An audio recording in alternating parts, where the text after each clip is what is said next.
Obbo kallacha qabsoo uummata Oromooti. Abaa'oo.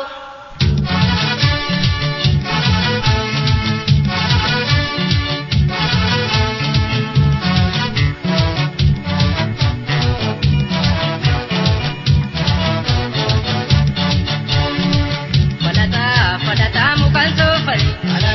Falataa binga doomani. Falataa muka soofure. Falataa binga doomure.